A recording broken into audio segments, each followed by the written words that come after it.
Okay, well, good evening, everyone. I am Ed, one of the co-founders of Hustle and I'm delighted to be chatting with you this evening about A/B testing. And before we get going, I've already said this. I'm gonna kind of skip past this quickly and get to the meat of it. What does Hustle Badger offer? If you're not familiar with Hustle Badger, we offer a broad range of courses, templates, wikis, webinars, and other support for product managers, people building digital products, and increasingly across AI skills as well. What makes us different from other providers is that we are all, former operators ourselves. So I have had, product roles up to CPO level. Um, excuse me.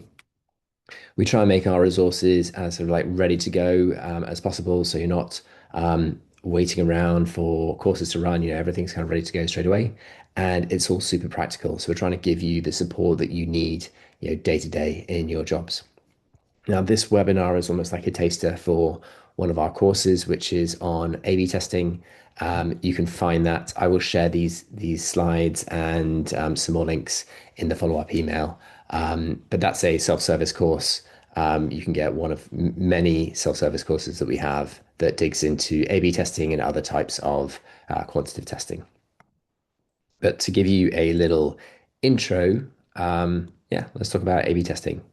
So, let's start with the basics of like why would you even run an A/B test? And I think this is quite a good quote from Lucas Vermeer at Booking.com. So Booking.com has one of the most developed A/B testing platforms going, and they run hundreds, thousands of A/B tests every year.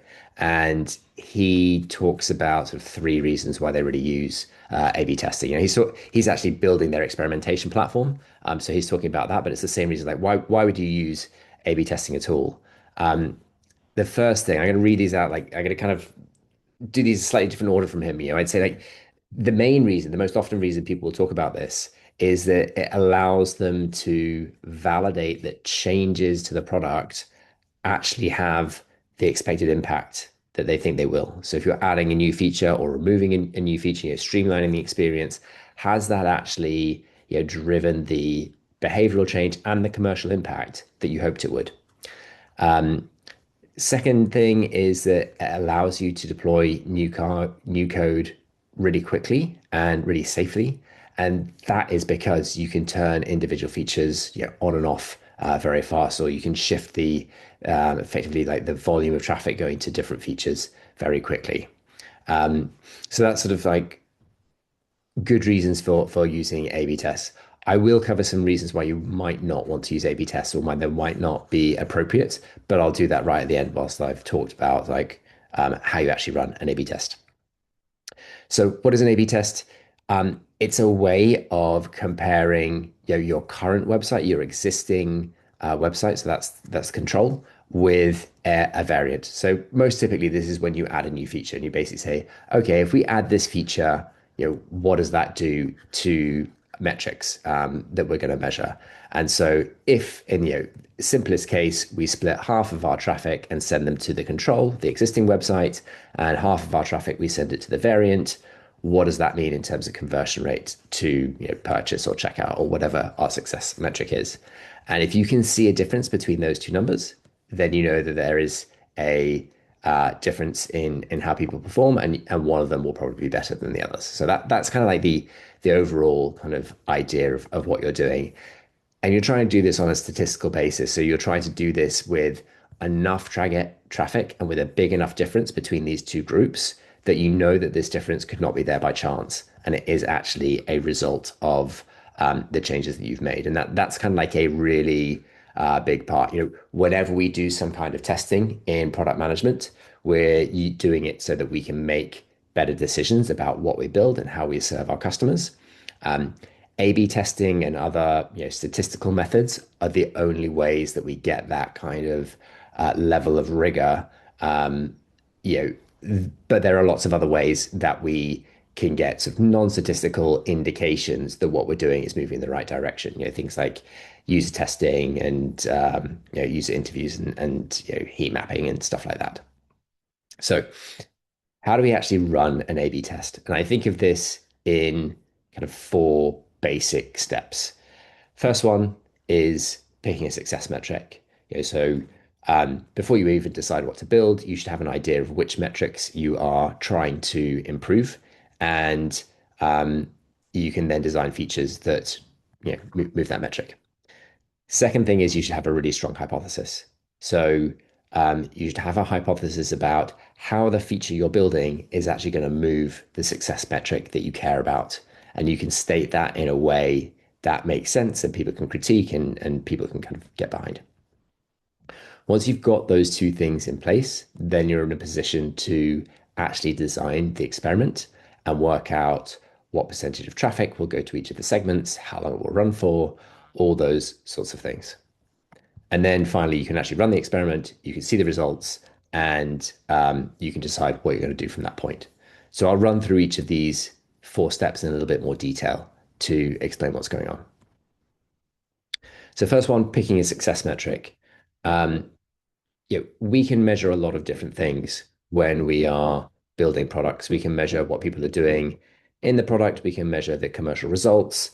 And the question is often like, what is the most important metric to look at? If you've got lots of metrics, often they will be correlated. If you make a change that is positive, you're not going to see that in just one place. You'll see that in lots of different metrics that you care about, conversion rates, engagement, revenue, all these sorts of things. But if you have to make a call, then you do need to like one metric or a very small number of metrics that are your primary metrics that are really going to dictate whether you roll something out or not, or whether the experiment is a success. So in an abstract sense, I think of great metrics as looking a bit like this. They are stable and flat when you're not doing anything. So they're not noisy. There's not a lot of variation, day to day. But when you ship something positive, um, that metric improves. And so you've got a very clear signal then that when you ship something, it actually makes a positive improvement to the product and the user experience. Now, no metrics actually look like this in practice, right? This is like the ideal that we're aiming for, but all metrics have different trade-offs. And one of the things you have to think about is um, what are the the best trade-offs for what you're testing to have a good metric. So what are the characteristics of a good metric? Is four characteristics I think of. Like, firstly, they need to be intuitive. People need to easily understand what you're measuring because metrics are, they're a communication tool, they're a decision-making tool. If people find it difficult to understand what you're talking about because you've got a very precisely worded metric or a kind of very abstract, definition of what it is, that is actually going to make it very difficult to have the conversations you need to have around whether the feature has performed well or not. So really important that actually you don't kind of overcomplicate this. And I'd say a metric that is, directionally correct and really intuitive is going to be better than one that's a little bit more precise and just, half the people can't understand it. Second point here is it needs to be measurable. So you need to actually be able to get data reliably and cleanly. And it seems kind of obvious, but I've just seen so many teams in practice sort of set a hypothesis, declare the metric they're trying to improve, and then realize that actually they don't have any data, they don't have a baseline, and putting in the tracking to measure it is going to be quite difficult. So it needs to be something you can actually measure.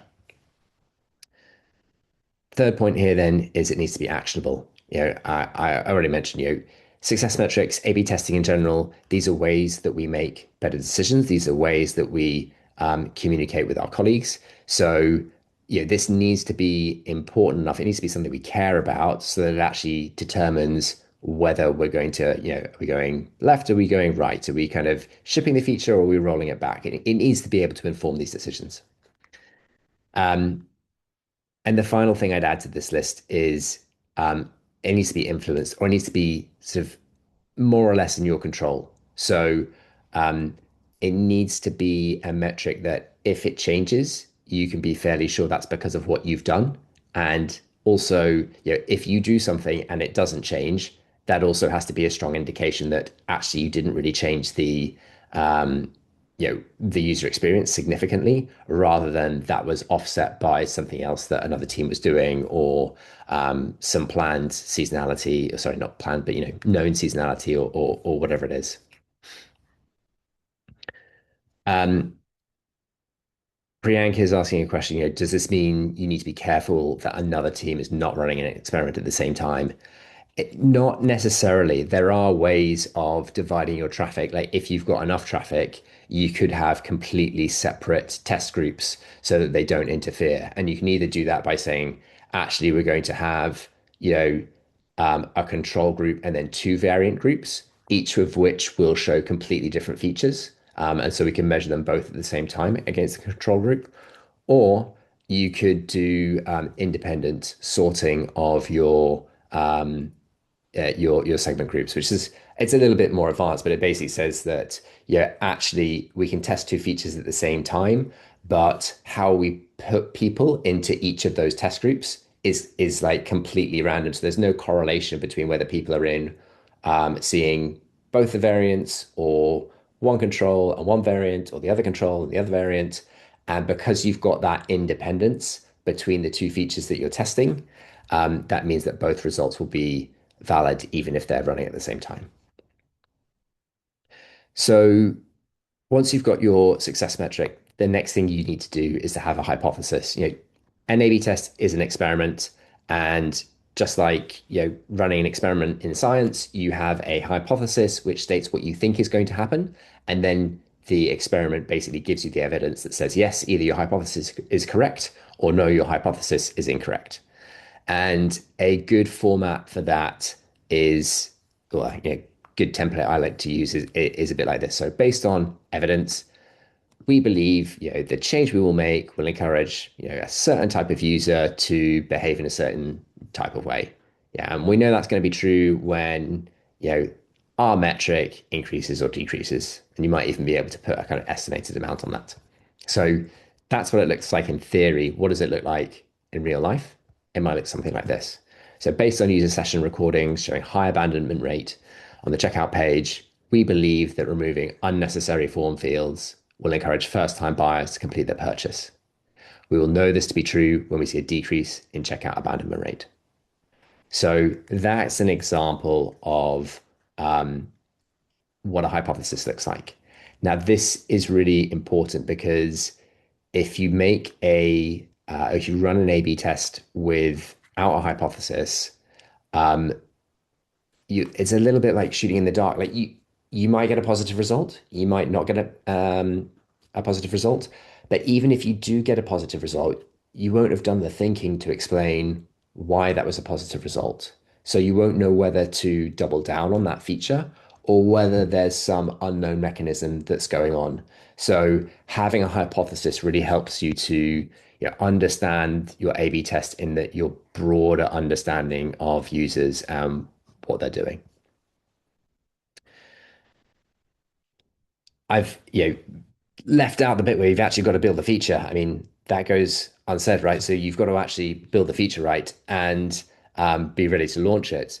But then once you've got your success metric, your feature ready, you've got your hypothesis, you're then at the position where you can design the experiment. And there are a few variables that you need to think around here. And these are all connected, right? And I'll explain how. So you might be thinking about some of these kind of four things, like the confidence level. So that is the probability that a result is real and not due to chance. Now, you'll often hear people talking about a 95% confidence level. So that means that 95% of the time, if you see a positive result, you know that was because there actually was a difference between the variant and the control, and that just didn't happen, by chance.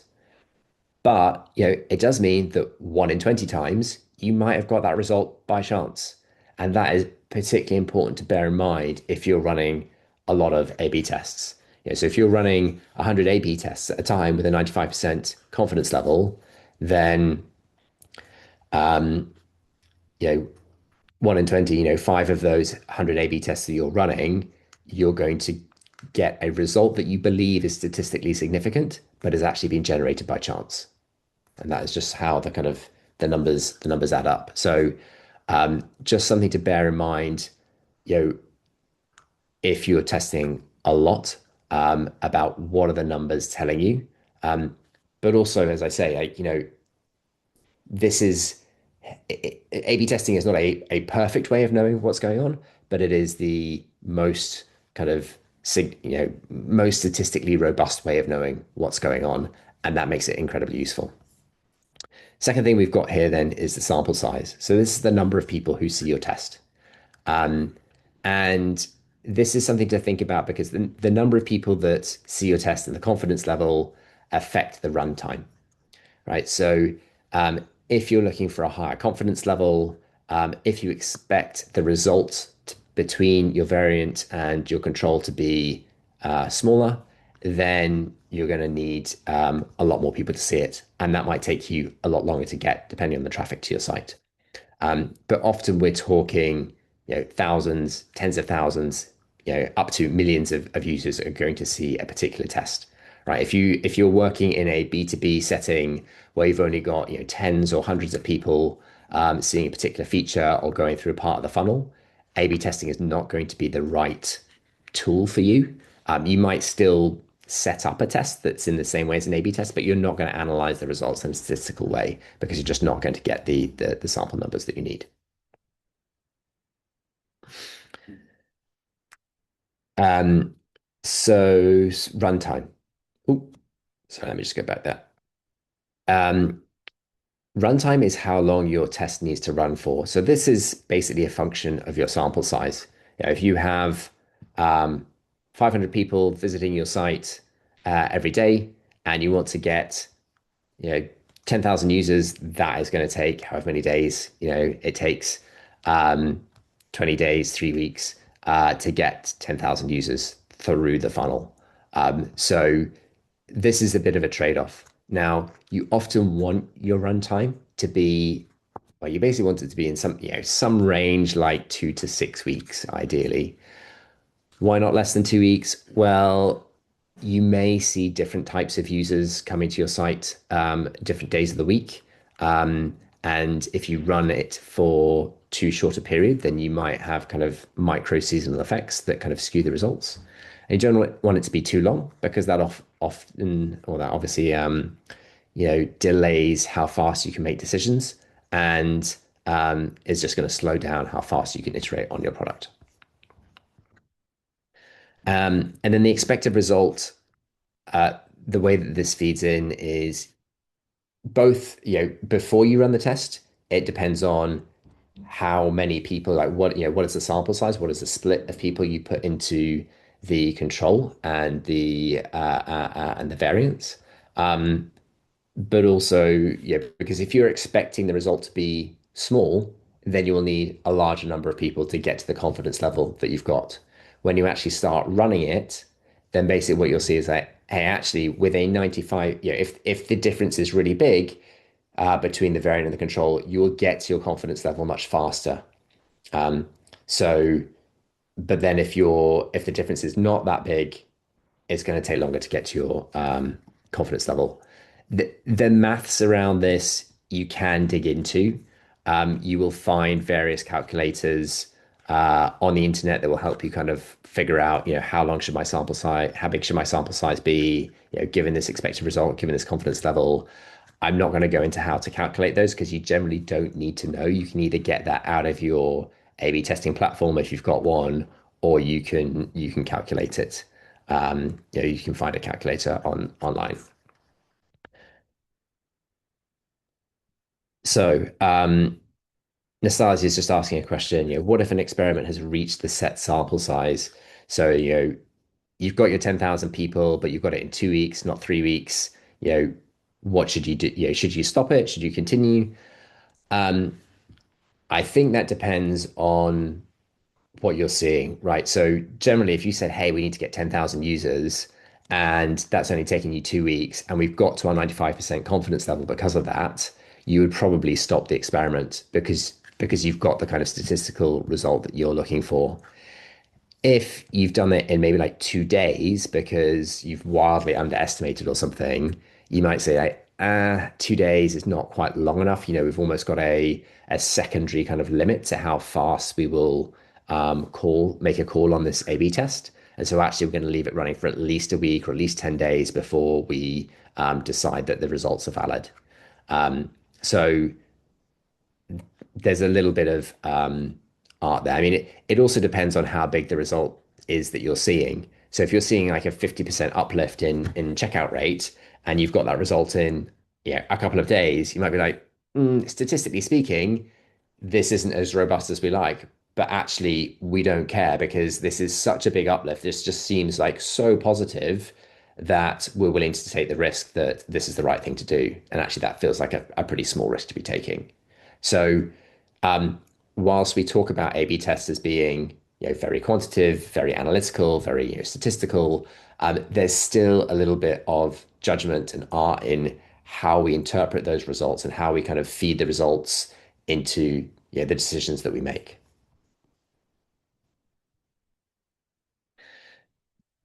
That's sort of talking a little bit about design the experiment.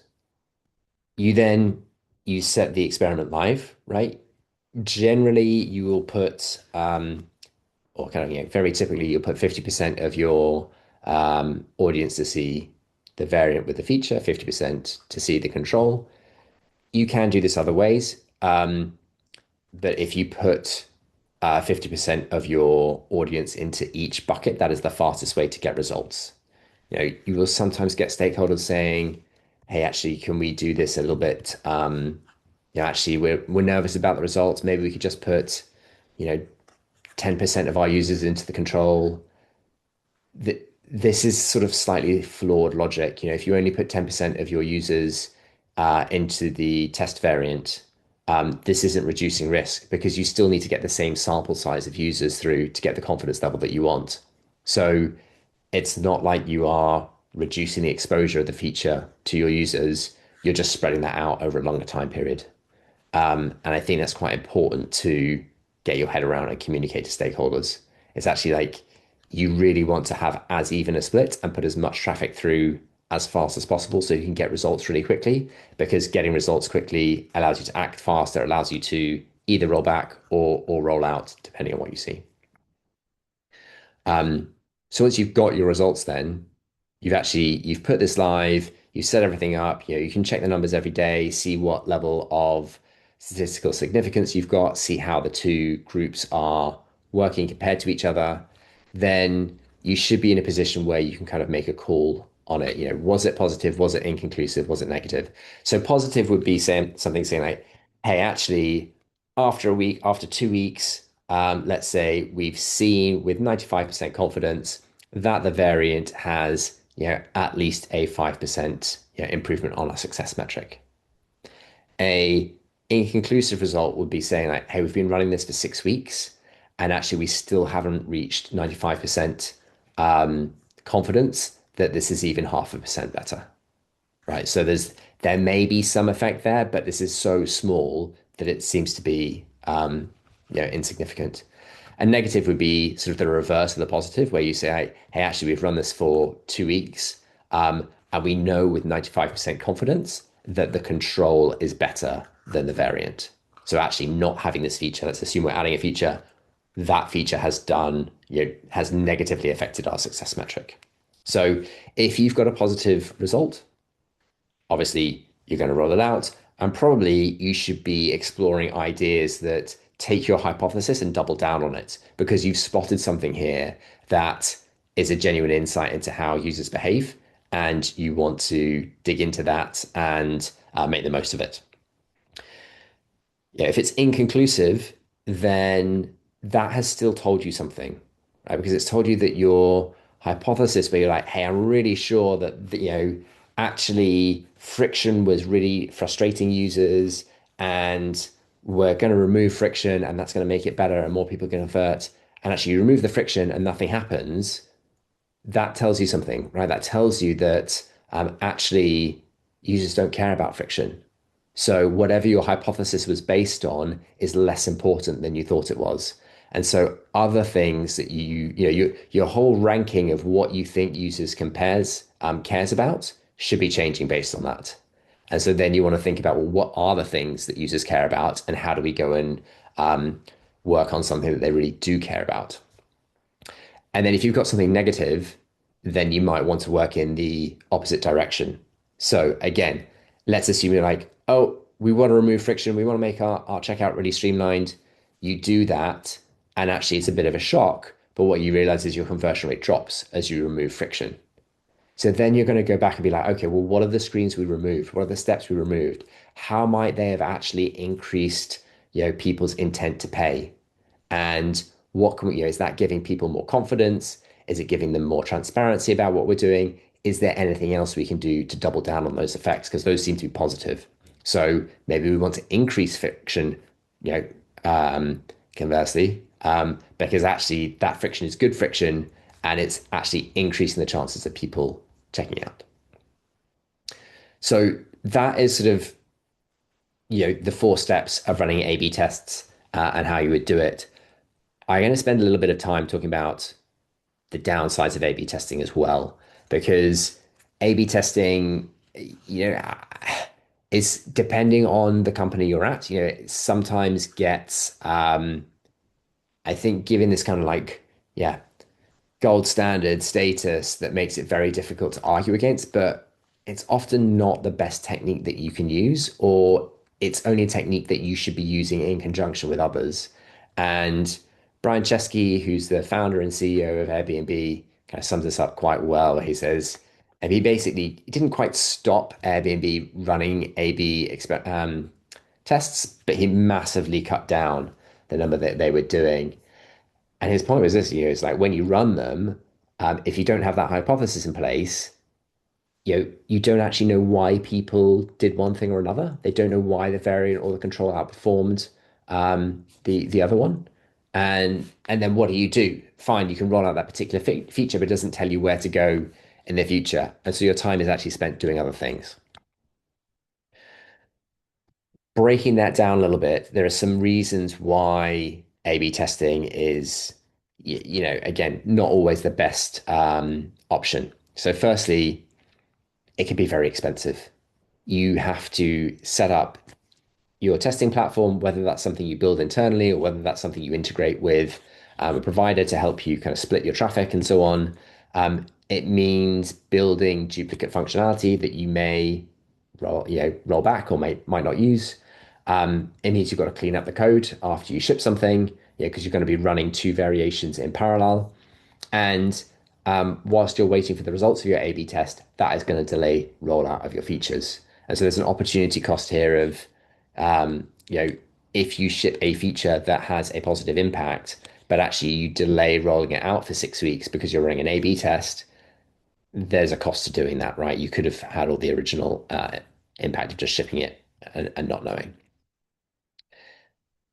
The other thing you've got to be careful of is that a lot of companies, if they get too wound up with A/B testing, then they kind of get locked into incremental thinking. And this is sort of like, actually they think a lot about like, okay, well, let's do a little test, a little test, a little test. And they get to some kind of local maximum where any way they go from it, like doesn't improve things. And so they get locked into that local maximum. And what they won't do is think about how they could completely change the product and make a much more radical change that might not work on kind of the MVP or the V1 version, but given enough time to iterate and develop this, is actually going to lead you to a better place overall. And so this kind of thinking is something where actually if you went and did more jobs to be done interviews or something like that, you'd actually have deeper insights and you'd be thinking about bigger changes than you might feel you had permission to do if you're A/B testing everything and looking for improvements there. Something that I've seen at companies where I've been in the product team as well is this sort of like false level of confidence or fallacy that A/B tests aggregate. And so if you run, you know, 4 or 5 A/B tests, you'd expect, on the same success metric, you know, the naive expectation is, well, you could just add all those up and that will be your kind of final, your kind of cumulative change. And that's not what actually happens. If you go run 4 or 5 A/B tests, your actual change is going to look a lot smaller than that, almost invariably. Um, and that's because you get things like conservation of intent, where, you know, there's only so many people visiting your website who actually want to purchase. And you can kind of optimize that. You can kind of catch a few people who are going to drop out, or you can kind of inject a bit more motivation to a few more people. But like fundamentally, you can't really alter that much. And so even if you run lots of little optimizations, they just don't compound. The other thing that you often see is that A/B tests or users are sensitive to change. So when you ship a change, when you ship a feature, you see an initial uplift in how it performs, but then the impact tails off over time. And so while you kind of record a 3% increase, maybe this bottom yellow bar, actually after 6 months, that's going to be 1% or 0.5% increase in your conversion rate, because the effect has kind of worn off and that's become a baseline for users of what they expect and maybe even what they see with other competitors. So it can kind of give you this sense of statistical significance or confidence where it doesn't really exist.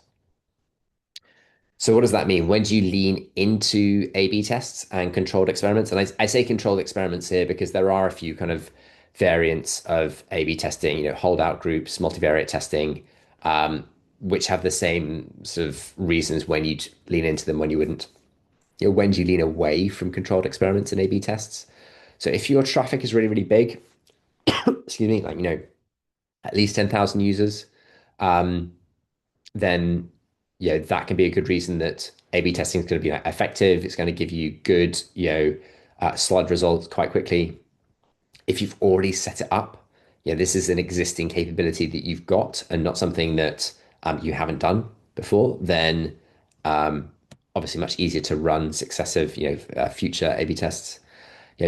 Does your internal culture like support this? So some companies are very data driven. They really like their numbers. They really want to see the percentages. And in that sense, like running A/B tests is going to be a really good way to just, drive your decision making internally. Conversely, other cultures are very design led or very sales led, in which case they might, you could run an A/B test and people might just discount the results and be like, yeah, I know the A/B test did that, but still I feel that that's not the right direction. So it's, again, like your A/B test is to help you make decisions. But it gives you support for those decisions in these kind of statistical numbers. If those numbers don't resonate internally, it's going to be less valuable for you. Um, Potential downside is one. So, if you're making a change where you could destroy value, like, if you're changing your pricing or you're making a change to like login or onboarding, these are quite kind of like high risk situations where if you get something wrong and you're already an established company, then you could actually destroy value. You could kind of like be, reducing the amount of revenue that you get. Whereas if you're changing something like adding a new feature or kind of, doing something that's a little bit maybe outside one of your core flows, then the chances of really kind of destroying value are much lower. Um, and so the stakes are less. And like actually, do you even need to go through the kind of the investment and the bother of running an A/B test? And then finally down here, like, what are the alternatives? So again, depending on how your company is set up, what other capabilities you've got, what are the alternatives you've got for running, for making your decisions?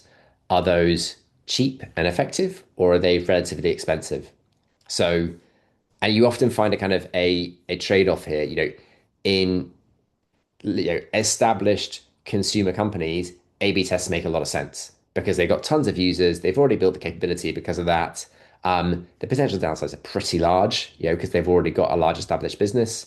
And actually doing the alternatives can be quite difficult, because if you go and do user interviews, then you've got to recruit a representative sample and that becomes much trickier. Whereas if you're at a startup, then actually, you know, the downsides are low. It's really easy to get your kind of first few customers on the phone and have a chat to them about what's working because they've already kind of backed you emotionally as a startup.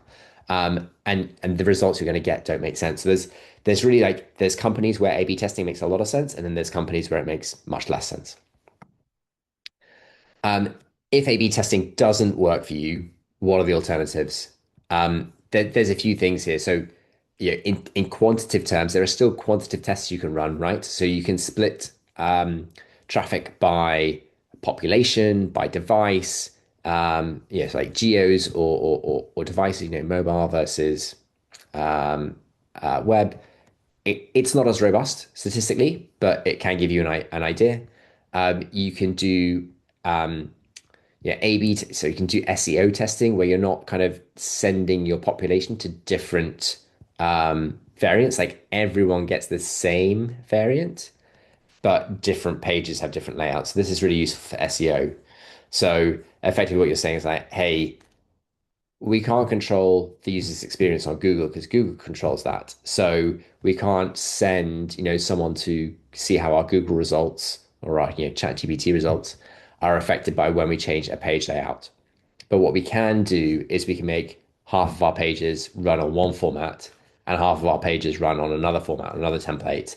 And then we can see that depending on which page they land on, like how is their user experience different and how does Google rank those two sets of pages like independently.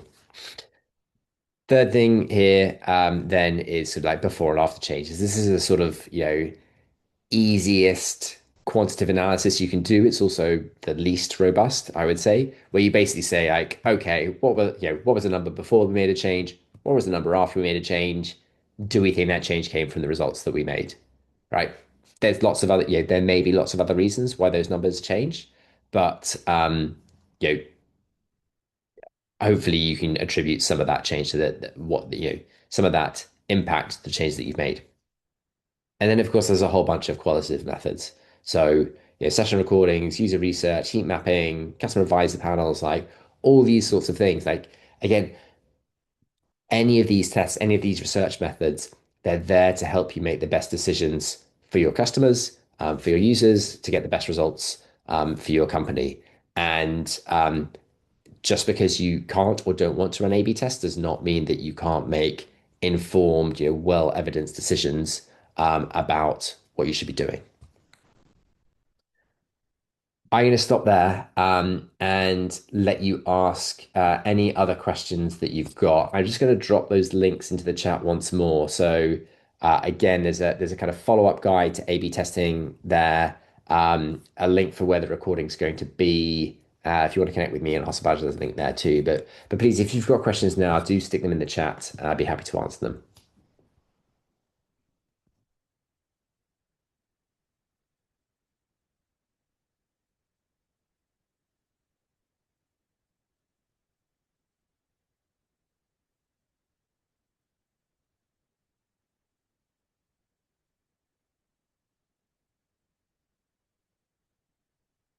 Okay, good. Well, seems like no one's got questions then. So I will say thank you very much for coming along and hopefully see you soon.